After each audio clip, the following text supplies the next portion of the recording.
Hello दोस्तों, you are welcome in today's class. We have started one chapter from 10th class history book, chapter number 2, the nationalism in India. Two classes already have done. In a one class we discuss about the introductory part, जिसके अंदर हमने ये पढ़ा कि भारत का political और economic condition during the first world war, concept of Swaraj, three first movement basis on the Swaraj, first one Champaran, second one Kheda, third one Ahmedabad. Then उसके बाद हमने स्टडी किया था रोलेट एक्ट को. रोलेट एक्ट का रिस्पॉन्स था Rowlatt act Satyagraha. Rowlatt act Satyagraha का outcomes था जलियांवाला बाग मैसेकर. फिर हमने सेकेंड क्लास के अंदर we started with the non cooperation movement. Non cooperation movement के participants as a town people, country side people, tribals and plantation worker. फिर why did Gandhi ji called off NCM. Then we study about the Swaraj Party and composition of Simon Commission. फिर भारत को dominion status दिया गया. Dominion status was opposed by Indian leaders because we want complete independence. आज के class के अंदर we are going to start after the 1929. 1929 के अंदर 30 के अंदर ब्रिटिशर ने क्या किया, भारत के अंदर impose the tax on salt. अब टैक्स ऑन सॉल्ट क्यों लगाया? क्योंकि पूरी दुनिया के अंदर इकोनॉमिक डिप्रेशन था और इकोनॉमिक डिप्रेशन से जो ब्रिटेन हमारे कॉलोनियल मास्टर होते थे उनका इकोनॉमिक ग्रोथ स्लो डाउन हो गया. इकोनॉमिक ग्रोथ स्लो डाउन होने की वजह से they are suffering from the economic crisis. इस इकोनॉमिक क्राइसिस से बचने के लिए they started the tax in colonies. जो उनके गुलाम देश थे वहां पे उन्होंने टैक्स लगाना स्टार्ट कर दिया और भारत के अंदर फर्स्ट टाइम टैक्स लगाया किसके ऊपर? सॉल्ट. अगर कोई भी पर्सन भारत में मैन्युफैक्चरिंग ऑफ सॉल्ट करेगा तो उसके ऊपर क्या पे करना पड़ेगा? टैक्स. अब महात्मा गांधी का कॉन्सेप्ट था कि जो सॉल्ट है वो क्या है? Common product which is the used by all the social groups. Second thing that salt is a naturally form है क्योंकि it is a form with the ocean water जिसके अंदर स्टेट का कोई कॉन्ट्रीब्यूशन नहीं है, तो इसका मतलब government can not impose the tax. इसीलिए 1930 के अंदर in the month of January Gandhi ji wrote a letter to the Indian viceroy जिनका नाम था इरविन. और इस लेटर के अंदर कितनी डिमांड थी? 11 डिमांड्स थी. कुछ डिमांड किससे रिलेटेड थी? फार्मर्स को लेके थी, कुछ इंडस्ट्रीज को लेके थी, कोई लोकल प्रॉब्लम को लेके थी. और एक डिमांड जो मेनली थी वो क्या थी कि जो ब्रिटिशर्स ने टैक्स लगाया सॉल्ट के ऊपर उसको रिमूव किया जाए. पर इसको क्या कर दिया? Rejected by the viceroy Irwin, क्योंकि उनको क्या चाहिए? टैक्सेस अपनी इकोनॉमिक ग्रोथ को स्पीड अप करने के लिए. इसलिए महात्मा गांधी जी के पास कोई और ऑप्शन नहीं था इसके प्रोटेस्ट स्टार्ट करने के अलावा. इसलिए महात्मा गांधी डिसाइडेड टू स्टार्ट ए दांडी मार्च. दांडी मार्च क्या है कि हमारा जो गुजरात जो लॉन्गेस्ट बॉर्डर शेयर करता है किसके साथ? आपके सी के साथ. तो यहां पे एक प्लेस है, प्लेस का नाम क्या है? दांडी. तो दांडी के अंदर महात्मा गांधी क्या करेंगे? मार्च करेंगे. मार्च करने का मेन ऑब्जेक्टिव क्या है कि manufacturing the salt without paying the tax. अब यहां पे देखिए गांधी जी ने दांडी मार्च स्टार्ट की किसकी वजह से? Tax on salt. This is the first point. It was started on the 12 मार्च. बस ये ध्यान रखना. 12 मार्च की हाफ क्या होता है? 6 मार्च से नेक्स्ट मंथ क्या है? अप्रैल 1930. तो जो दांडी मार्च है, जो पैदल यात्रा महात्मा गांधी जी की है, it was started on 12 March 1930, reach at Dandi on 6 April 1930. It was started from the Sabarmati आश्रम. साबरमती आश्रम कहां पे भाई? अहमदाबाद के अंदर. कहां पे है? अहमदाबाद में है. और Mahatma Gandhi reach at the Dandi. Dandi क्या है? एक कोस्टल प्लेस है. कहां पे? गुजरात में. महात्मा गांधी का दांडी मार्च विद द 78 फ्लावर्स. अब इसका मतलब ये नहीं है कि महात्मा गांधी के साथ ओनली 78 ही पीपल मार्च करते थे, पैदल चलते थे. महात्मा गांधी का कॉन्सेप्ट क्या था कि ये 78 तो मेरे साथ साबरमती आश्रम से लेकर दांडी तक जाएंगे. 78 फ्लावर. जैसे बीच में कोई गांव आ गया, इस गांव के लोग यहां तक आएंगे, ये वापस जाएंगे, इस गांव के लोग यहां तक आएंगे, फिर वापस जाएंगे. इसका मतलब जिससे जो कॉमन पीपल है उनका डेली रूटीन लाइफ सफर नहीं करेगा. तो 78 फ्लावर्स थे. गांधी जी ने टोटल जो डिस्टेंस किए वो 240 माइल्स विद द 24 डेज के. इसका मतलब हर एक दिन महात्मा गांधी जी कितने माइल्स चलते थे? माइल्स के अंदर होते हैं 1.6 किलोमीटर, 10 माइल्स. तो टोटल डे ट्रेवलिंग कितना हुआ? 24, टोटल 10 माइल्स. तो ईच डे था तो टोटल डिस्टेंस कितना होगा? 240 माइल्स हो गया. अब Mahatma Gandhi reach at the Dandi on 6 April 1930 और दांडी कोस्टल प्लेस पे Mahatma Gandhi ji manufacturing salt without paying the tax. इसका मतलब क्या हुआ कि महात्मा गांधी जी ने मैन्युफैक्चरिंग सॉल्ट किया, पर सोल्ड के साथ क्या नहीं पे किया भाई, टैक्स पे नहीं किया, नॉट पे टैक्स। इससे क्या होगा कि ये बिल्कुल सिंपल सा एक मैसेज था कि we don't need to follow the laws. तो महात्मा गांधी ने क्या कर दिया, break the laws which are the based on unjust. Unjust का मतलब है अनफेयर है, जिसके अंदर कोई लॉजिक नहीं है, इनजस्टिस है। तो this is the Dandi march. और जैसे manufacturing the salt by Gandhi ji without paying the tax, it is known as beginning of civil disobedience movement. Civil का मतलब होता है सिटीजन, डिसओबीडियंस का मतलब होता है कोई बात ना मानना, मूवमेंट का मतलब होता है mass participation of people for change. तो यहां पे महात्मा गांधी जी एक मूवमेंट लॉन्च हो गया जिसका नाम क्या है, सिविल डिसओबीडियंस मूवमेंट है। अब सिविल डिसओबीडियंस मूवमेंट का एक introduction, it was started by Gandhi ji against the Britisher in 1930, appeal to people of India to break का मतलब है वायलेट करना। आपने क्या करना, violate the laws that are the based on unfairness का मतलब है अनजस्टिस है, जिसके अंदर क्या है आपका एक्सप्लोटेशन है। अब क्वेश्चन आता है why did Gandhi ji launch CDM. CDM launch करने के तीन बेसिक आइडिया, पहला टैक्स ऑन सॉल्ट, क्योंकि ब्रिटिशर ने टैक्स लगाया था सॉल्ट पे। Second one, Mahatma Gandhi wrote a letter to the Irwin की भैया आप टैक्स हटा दो, पर इसको क्या कर दिया गया, रिजेक्टेड। थर्ड वन क्या बोलता है, salt is the common product, और इसको सिम्बलाइज कर दिया गया नेशनल रेजिस्टेंस। इसका मतलब इट आइडेंटिफाइड कि जिसके बिहार पे हम क्या कर सकते हैं, ब्रिटिश के खिलाफ प्रोटेस्ट कर सकते हैं। ये भी क्वेश्चन आता है कि गांधी जी ने सोल्ट को ही क्यों चुना, क्या कारण थे। पहला जो रीजन है, गांधी जी कहते हैं salt is a common product which is use by all the people. ये आपकी बेसिक नीड्स है, इसलिए आपको लड़ना चाहिए, तो जिसके बिहार पे पीपल विल कम टुगेदर। दूसरा कहते हैं गांधी जी जो सोल्ट है वो क्या भाई, नेचुरली फॉर्म है। नेचुरली फॉर्म का मतलब क्या है, there is no interfere of state का कोई इंटरफेयर नहीं होना चाहिए क्योंकि नेचर के द्वारा बना है।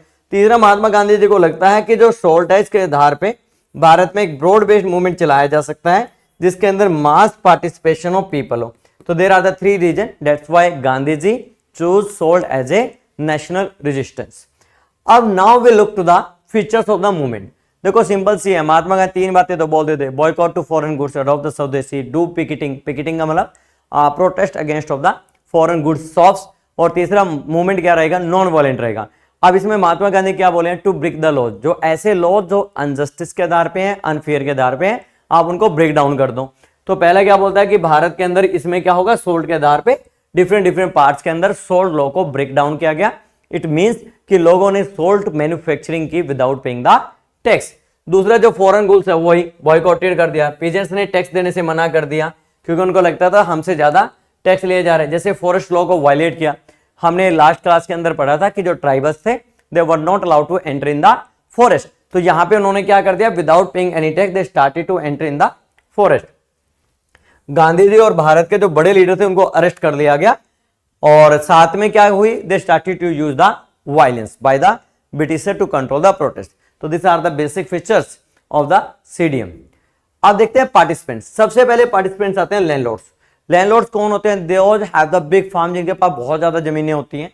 तो लैंडलॉर्ड्स कहां से, दो कम्युनिटी, पाटीदार मैंने Patel from the Gujarat, Jats from the UP were actively participate in this movement. क्यों, क्योंकि वो कहता है कि जो ये क्रॉस प्रोड्यूस करते थे उसकी डिमांड और प्राइस क्या हो गया, डिक्लाइन हो गया, किसकी वजह से, इकोनॉमिक डिप्रेशन। अब सिंपल मार्केट का फॉर्मूला है, जिस चीज का डिमांड लेस होगा, सप्लाई ज्यादा होगी, उसके प्राइस फॉल डाउन हो जाएंगे। अब यहाँ पे जो भारत के अंदर प्रोडक्शन ऑफ क्रॉप्स हो रहा था, स्पेशली व्हीट, ओवर प्रोडक्शन हो रहा था, मार्केट में डिमांड कम थी, इसलिए इसके प्राइस फॉल डाउन हो गए। पर वो कहता है कि हमें क्या देना है, लैंड रेवेन्यू, इसलिए कहते हैं हमारा लैंड रेवेन्यू क्या होना चाहिए, डिक्रीज होना चाहिए, हमारे क्रॉप्स के प्राइस फॉल डाउन हो गए, इसलिए उन्होंने किस में पार्टिसिपेट किया, सीडीएम में। पर इनकी डिमांड एक्सेप्ट होने से ही पहले गांधी जी ने क्या कर दिया, सीडीएम को कॉल्ड ऑफ कर दिया, इसलिए that's why they were not happy with the decision of Gandhi ji. तो बेसिकली चार बातें हैं, कहां से पार्टिसिपेट किया, क्यों किया, और वो क्या चाहते थे, और दे वर नॉट बेनिफिट।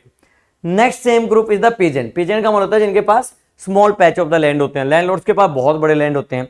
तो they have participate from different parts of India. Same point है, demand and price of crops were decline, कम हो गई, डाउन हो गई, फॉल डाउन हो गया due to the economic depression. अब ये चाहते थे हमारा जो लैंड रेवेन्यू क्या होना चाहिए, वेव्ड ऑफ होना चाहिए, माफ होना चाहिए, क्योंकि हमारे पास इतने पैसे नहीं है कि हम लैंड रेवेन्यू पे कर पाए। जबकि लास्ट स्लाइड के अंदर मैंने आपको पढ़ाया कि जो इकोनॉमिक डिप्रेशन की वजह से जो प्राइस का फॉल डाउन हुआ था, वो चाहते हैं हमारे लैंड रेवेन्यू डिक्रीज होने चाहिए। ये क्या कह रहे हैं, वेव्ड होने चाहिए। पर गांधी जी इस बात के बिल्कुल फेवर में नहीं थे कि नो रेंट पॉलिसी को हम सपोर्ट करें। उनको लगता था कि एडमिनिस्ट्रेशन को चलाने के लिए government need to the some taxes. और दूसरा, इनकी डिमांड को एक्सेप्ट करने से पहले क्या कर लिया, गांधी जी ने कॉल्ड ऑफ कर दिया। तो आपके दोनों पार्टिसिपेंट्स कोरिलेटेड हैं। वहां पे हमने क्या लिखा है, प्लेस का नाम लिखा है, Jats from UP, Patidar from Gujarat, they participated. यहाँ पे डिफरेंट पार्ट लिखा है। Second point, why they participated same है उसका और इसका। वो चाहते हैं लैंड रेवेन्यू डिक्रीज हो जाए, ये वेव्ड ऑफ हो जाए। अगला जो नेक्स्ट का पॉइंट है ये भी सेम है, क्योंकि उनकी डिमांड को एक्सेप्ट नहीं किया गया। उसी से पहले गांधी जी ने क्या कर लिया, इसको कॉल्ड ऑफ कर लिया। Now we have the third group, participation of the industries. इससे पहले हमने दो ग्रुप को स्टडी किया। First one is the landlord, second one is peasant. अब बात करते हैं हम इंडियन इंडस्ट्रीज का पार्टिसिपेशन। स्पेशली जब बोर्ड के अंदर क्वेश्चन आता है, इससे 2 नंबर का क्वेश्चन फ्रेम आउट किया जाता है या 1 मार्क का क्वेश्चन फ्रेम आउट किया जाता है। पहला कहता है कि Indian industries participated in the CDM. यहाँ पे नाम दिया हुआ है जो इंडियन के, उसमें प्रोमिनेंट इंडस्ट्रीज होते थे, पुरुषोत्तम दास ठाकुर एंड नरौजी। अब ये कहता है कि इन्होंने क्या किया, अपने इंटरेस्ट को बचाने के लिए कॉलोनियल रूल के अंदर भी 2 ऑर्गेनाइजेशन बनाए। एक का नाम क्या है, Indian industrial Congress, it was form in 1920, Congress का एक फैक्शन होता था।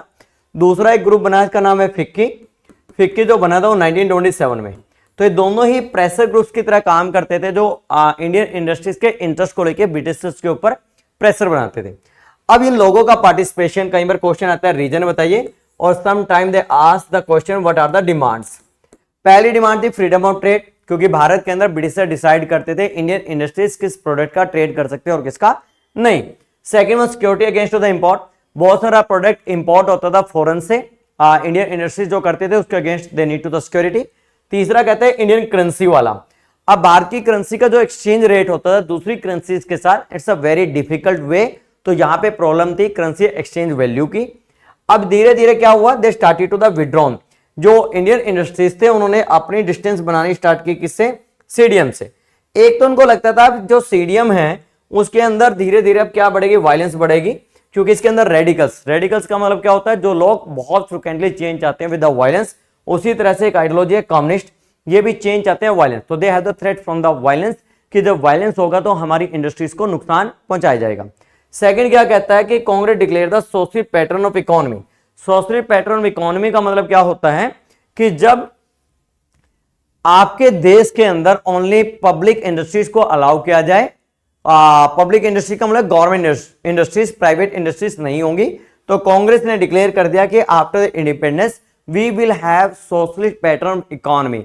इसका मतलब no private industry, that's why they were not happy. उनको ये लगा कि हमारी इससे नीड्स और डिमांड फुलफिल नहीं होगी। अगला यहां पे आता है वर्कर्स। अब वर्कर्स का जो पार्टिसिपेशन था वो लिमिटेड स्केल पे था। They participated from the railways worker, dock workers, उन्होंने स्ट्राइक की थी, और माइनिंग जो वर्कर्स थे। अब ये वर्कर्स की हमेशा 2 ही डिमांड होती है, we need to the more wages. उनको लगता है कि जो वेजेस है थोड़े इंप्रूव होने चाहिए, और वर्किंग कंडीशन जिस प्लेस पे वो काम कर रहे हैं वहां पे थोड़ा फेवरेबल कंडीशन हो, जिससे वो वर्किंग प्लेस थोड़ा सा उनके लिए कंफर्टेबल रहे। अब रीजन आता है why they have the limited participation. उसके 2 कारण यहां पे लिखे हुए हैं। पहले तो उनको लगता है जो कांग्रेस है it is a dominated by industrialist, और जो इंडस्ट्रियलिस्ट होते हैं उनके इंटरेस्ट किसके अगेंस्ट होते हैं हमेशा, ये इंटरेस्ट होते हैं बेटे हमेशा किसके अगेंस्ट, वर्कर के। तो उनको लगता है जो कांग्रेस है वो इंडस्ट्रीज के इंटरेस्ट की बात करेगी, वर्कर की नहीं करेगी।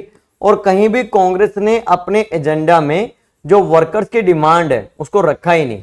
तो दैट्स वाई उनको लगता है कि कांग्रेस से हमें कोई फायदा नहीं होगा इसके मूवमेंट से, इसलिए उनका पार्टिसिपेशन क्या रहा, लिमिटेड रहा। तो पार्टिसिपेशन याद रखोगे, डिमांड क्या है और लिमिटेड क्या है। अब कहता है पार्टिसिपेशन ऑफ वीमेन, ये एक डिफरेंस क्रिएट करता है एनसीएम के साथ। एनसीएम और सीडीएम का अभी आपको डिफरेंस डिस्कस करेंगे हम, क्या क्या डिफरेंस हो सकता है। पहले तो आता है explain the role of women in the CDM. अब कहते हैं women participated on large scale in the CDM, it was the first time women had participated in public protest. इससे पहले जो इलीट फैमिली की वीमेन थी, जैसे एनी बेसेंट थी, सरोजिनी नायडू थी, विजय लक्ष्मी पंडित थी, they were actively participated in the protest. जो कॉमन वीमेन है, जो मासेस ऑफ द वीमेन है, they not participated of the large scale.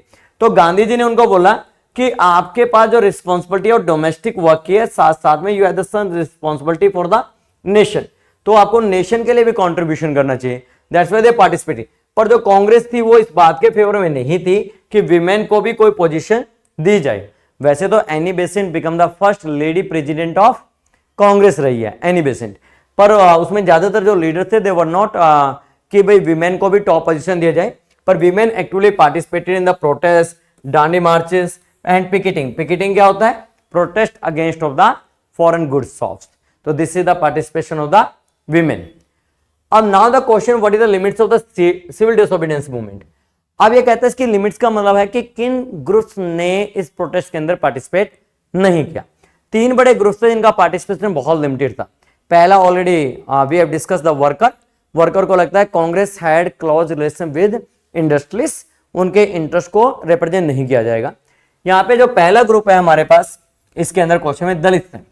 Dalit consider the untouchables, मतलब कास्ट बेस्ड बहुत ज्यादा डिस्क्रिमिनेशन इंडियन सोसाइटी के अंदर था, और उनको चाहते थे कि हमें स्वराज से कोई मतलब नहीं है, हमें क्या चाहिए? कास्ट बेस्ड इक्वालिटी चाहिए। क्या चाहिए?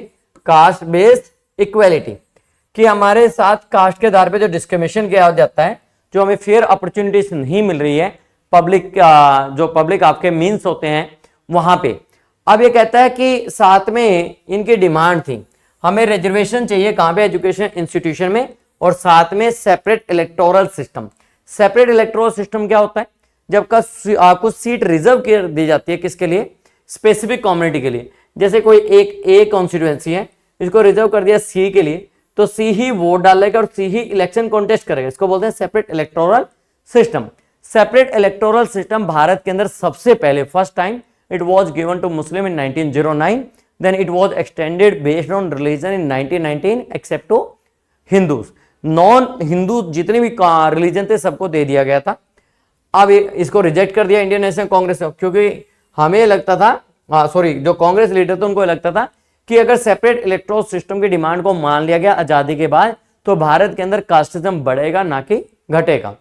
और साथ में अम्बेडकर जी ने अपना एक ग्रुप बनाया था, इसका नाम था डिप्रेस क्लास एसोसिएशन, और बी आर अम्बेडकर जी सबसे ज्यादा क्रिटिक्स रहे हैं किसके?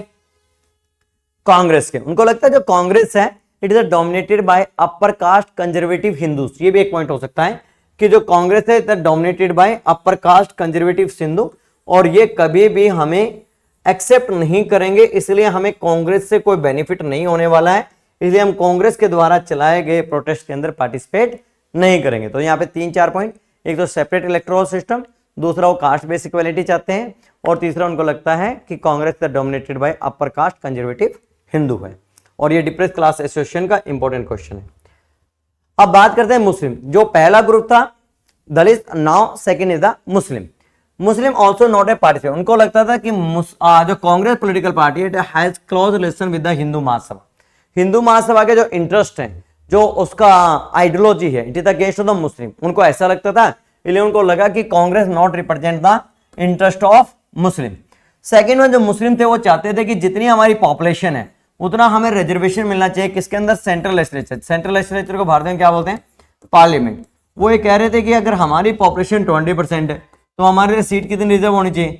20%। साथ में वो चाहते थे कि सेपरेट इलेक्टोरल सिस्टम को कंटिन्यू रखा जाए, क्योंकि ये तो ब्रिटिशर्स के द्वारा दिया गया था। वो कहते हैं after the independence it should be continue, पर उसको रिजेक्टेड किसके द्वारा कर दिया? कांग्रेस।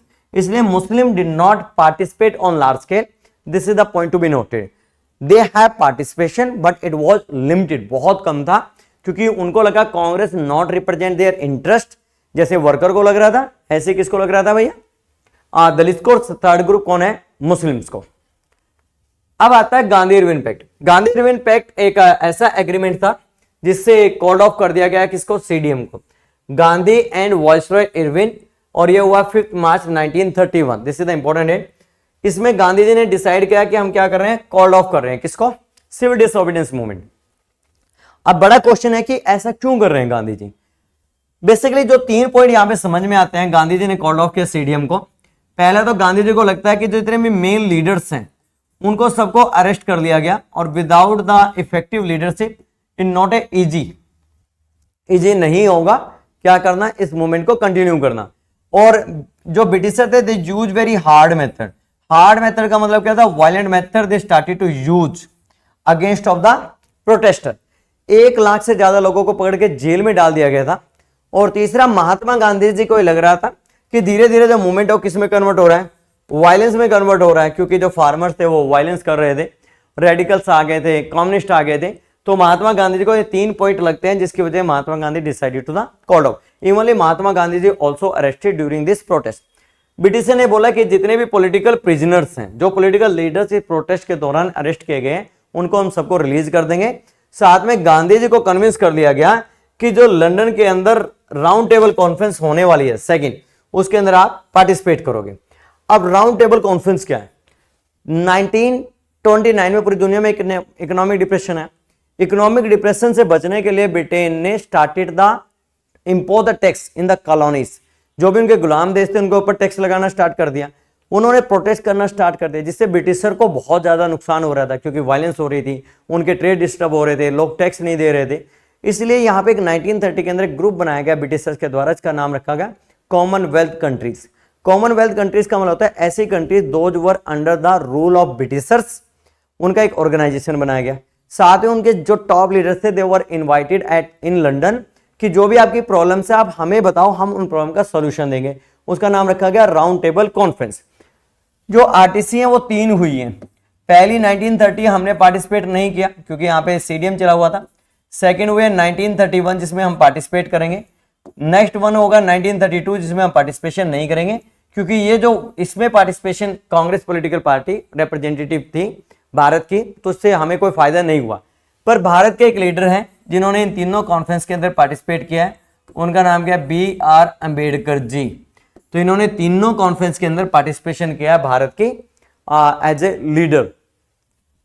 अब सेकंड जो राउंड टेबल कॉन्फ्रेंस है, it is known as the failure conference in the respective of India. 1931 में लंदन में हुई। गांधी जी और कांग्रेस के लीडर BR अम्बेडकर ने पार्टिसिपेटेड किया, इसके अलावा और भी लीडर थे। इसको फेलियर इसलिए बोलते हैं क्योंकि जो BR अम्बेडकर जी थे वो बड़े दुखी थे इस बात को लेके कि कास्ट के आधार पे हमारे लोगों के साथ डिस्क्रिमिनेशन होता है, इसलिए हम इसका सोल्यूशन चाहते हैं। और सोल्यूशन एक ही है, हमारे पास जब पॉलिटिकल पावर होगी। अब पॉलिटिकल पावर का मतलब है कि जब हम इलेक्टेड होंगे, और इतना आसान नहीं था इंडियन सोसाइटी में कि वो इलेक्टेड हो पाए, इसलिए वो चाहते थे कि जैसे मुस्लिम कम्युनिटी के पास सेपरेट इलेक्टोरल सिस्टम है उसी तरह से हमें मिले, क्योंकि इससे क्या होगा, कुछ सीट हमारे लिए रिजर्व हो जाएंगी, जहां पे वोटिंग राइट और इलेक्शन कॉन्टेस्ट करने का राइट दोनों हमारे पास होगा, तो फाइनली हम क्या होंगे? हम ही इलेक्टेड होंगे। तो इसीलिए इसको क्या बोलते हैं? Separate electoral system. Gandhi ji इसका अपोज करते हैं। गांधी जी कहते हैं कि अगर आपको सेपरेट इलेक्टोरल सिस्टम मिलेगा, इससे हमारे देश की यूनिटी क्या होगी? हार्म होगी। यूनिटी क्यों हार्म होगी? क्योंकि पहले हमें रिलीजन के नाम पे डिवाइड किया है, now we would be divided on the name of caste. तो इसका मतलब हम तो कभी यूनाइट होंगे ही नहीं, और जब हम कभी यूनाइट नहीं होंगे तो वी नेवर गेट इंडिपेंडेंस। इसीलिए महात्मा गांधी ने डिसाइडेड टू अपोज, और अपोज का जो मेथड था वो क्या था? फास्ट टिल टू डेथ, क्योंकि Mahatma Gandhi ji believe in the peacefully means. अब BR अम्बेडकर जी को लगता है कि Mahatma Gandhi ji would be die due to me, तो इस कंडीशन के अंदर बहुत बुरा होगा, इसलिए BR Ambedkar ji was convinced, ठीक है मैं आपकी बात मान लेता हूं, और उसको लेके एक पैक्ट हुआ, इसको बोलते हैं पूना पैक्ट, इंपॉर्टेंट है। It was sign Gandhi ji और Ambedkar in 1932। This is the first point. BR Ambedkar was agree to give up कर देंगे, क्या? सेपरेट इलेक्टोरल सिस्टम को छोड़ दें, क्योंकि गांधी जी को लगता है इससे हमारी जो यूनिटी डिस्टर्ब हो रही है। गांधी जी ने दलित को एक नया नाम दिया, इसको बोलते हैं हरिजन। ये भी इंपॉर्टेंट क्वेश्चन है। हरिजन का मतलब children of God. Gandhi ji educated, Gandhi ji कहते हैं जो दलित हैं, दलित का मतलब क्या? हरिजन है, उनको रिजर्वेशन मिलनी चाहिए। भारत के जो प्रोविंशियल का इलेक्शन होते थे और साथ में सेंट्रल लेजिस्लेचर ऑफ इंडिया, तो this are the provisions of the Poona pact. पर कई बार क्वेश्चन आता है, what efforts were made by Gandhi ji for uplifting the Dalit in India? तो पहला point, he call to them Harijan. Second one, Gandhi ji appeal to upper caste people of India, कि जब तक आप इनको एक्सेप्ट नहीं करोगे we will never get a true freedom, क्योंकि आपकी सोसाइटी की सुंदरता इसी बात में है, when all the people are happy. Happy कब होंगे? When they have the caste based equality. तीसरा, महात्मा गांधी जी ने बहुत सारे ऐसे वर्क किए which have been perform by Dalit, जैसे क्लीननेस का वर्क हो गया है, और महात्मा गांधी जी सोशल रिलेशनशिप उनको मेंटेन करते थे, जैसे उनके घर पे रहना, उन्हीं के साथ खाना खाना। और तीसरा, महात्मा गांधी जी इस बात के फेवर में थे, उनको रिजर्वेशन मिलनी चाहिए, सेपरेट इलेक्टोरल सिस्टम नहीं मिलना चाहिए। अब सबसे लास्ट और इंपॉर्टेंट क्वेश्चन है चैप्टर का, sense of the collective belonging. Sense of the collective belonging एक ऐसा प्रोसेस है जिसमें all the people start to feel we are from the same country और they start to develop the feeling of nationalism. Bharat के अंदर sense of collective belonging लाने के लिए 5 मेन पॉइंट्स हैं। बहुत सारे हमने प्रोटेस्ट किए हैं, इमेजेस एंड फिगर को यूज किया, icons and symbol, folklore, regional songs, re interpretation of history. तो ये 5 ऐसे पॉइंट्स हैं जिसके आधार पे you can write your answer, और ये आंसर बहुत बढ़िया रहेगा। अब इसमें पहले तो यूनाइटेड स्ट्रगल बहुत आसान है। भारत में बहुत सारे ऐसे प्रोटेस्ट हुए, उन प्रोटेस्ट के अंदर धीरे धीरे लोग साथ में आए, साथ में आने से क्या डेवलप हुआ, sense of the collective belonging. At least they started to be aware, unite against of the Britisher. जैसे भारत के अंदर बड़े बड़े मूवमेंट हुए, इसके अंदर आप रिवॉल्ट ऑफ 1857 भी लिख सकते हैं। इट वॉज द टाइटल है the first freedom struggle of India, Swadeshi movement against of the partition of Bengal, non cooperation जो हमने इसमें पढ़ा है, आपका सिविल डिसोबीडियंस मूवमेंट 1930, और सबसे लास्ट मूवमेंट जिससे हमें इंडिपेंडेंस मिली, क्विट मूवमेंट। तो you can right like that. Second है हमारे पास इमेज एंड फिगर। अब देखो आपने नेशनल मेजॉफ के अंदर एक वर्ड पढ़ा होगा एलेग्री, कि the country was symbolise in the form of images, जिससे लोगों में क्या है, फीलिंग आए कि एक्चुअल कंट्री है क्या हमारी। तो यहाँ पे हमारे पास क्या है कि आपका 20th century identify the India came to the visualise associated with the image of Bharat Mata. अब भारत माता के जो इमेजेस को लेके 2 क्वेश्चन आते हैं। अगर क्वेश्चन है who made the portrait, portrait किसने बना, बंकिम चंद्र चट्टोपाध्याय ने बनाया। अगर क्वेश्चन आता है ये 1870s के अंदर, ये वंदे मातरम भी इन्होंने लिखा था। और अगला आता है कि पेंट किसने किया, अविंद्रनाथ टैगोर ने। 2 क्वेश्चन है भाई, पोर्ट्रेट आता है बंकिम चंद्र चट्टोपाध्याय, पेंटेड आता है अविंद्रनाथ टैगोर ने। कई बार ये भी क्वेश्चन आता है कि ये क्या एक्सप्रेस करती है। सिजा काम, काम मैंने पीसफुली लुकिंग, कंपोज का मतलब होता है बहुत सारी चीजों को एकदम से प्रेजेंट करना, और डिवाइन का मतलब होता है कि यहाँ पे सिंबलाइज टू ए गॉड, भगवान के तौर पे। स्पिरिचुअल का मतलब होता है आध्यात्मिक तौर पे। तो सी लुक काम, compose, divine and spiritual, this is the picture of Bharat माता। ये बहुत इंपॉर्टेंट रोल प्ले करती है भारत के फीलिंग ऑफ द नेशनलिज्म में। Next one is the symbols. Symbols के लिए वी यूज द फ्लैग। सबसे पहले हमारा स्वदेशी फ्लैग बना जिसमें 3 कलर थे, रेड, ग्रीन एंड येलो। याद रखना है रेड, ग्रीन, येलो। रेड आज भी है, ग्रीन आज भी है, येलो को चेंज किया जाएगा। जैसे कि यहाँ पे ये थोड़ा सा कलर, ये रेड कलर, व्हाइट और आपका ग्रीन। तो यहां पे आपका क्या है, येलो। ग्रीन को रिप्रेजेंट कर दिया गया किससे, येलो। फिर ये इस फ्लैग के अंदर 8 प्रोविंसेस में भारत के अंदर होती है, उनको दिखाया गया। हिंदू मुस्लिम यूनिटी की बात की गई, किसको, रिप्रेजेंटिंग द क्रिसेंट मून। पर इससे क्वेश्चन आता है कि who design the Swaraj flag. It was designed by the Gandhi ji. It has the 3 colour, red, white and green, और स्पिनिंग व्हील होता था। और स्पिनिंग व्हील किसके लिए था भाई, सेल्फ हेल्प के लिए। और इसका क्वेश्चन भी आता है क्या सिंबलाइज करता है, तो it is the use for the 3 things. पहला इसको यूज किया था सेल्फ डिफेंस के लिए। जब भी आप देखोगे कोई भी ब्रिटिशर के अगेंस्ट प्रोटेस्ट होता था। एक होता है डिफाइंस। डिफाइंस का मतलब होता है एक तरह का रेजिस्टेंस करना। और थर्ड वन ये किसके लिए बेटे, सेल्फ रिलायंट। सेल्फ रिलायंट का मतलब है इकोनॉमिकली इंडिपेंडेंट होना। तो Swaraj flag was design by Gandhi ji 1921। It has the 3 colour. The first one is the red, white and green. इसमें मिडल में क्या, स्पिनिंग व्हील। ये क्या सिंबलाइज करता है, सेल्फ डिफेंस के लिए यूज, सेल्फ आपका रिलायंट। और थर्ड वन डिफाइंस का मतलब होता है नेशनल रेजिस्टेंस, अपोज करना ब्रिटिश रूल को।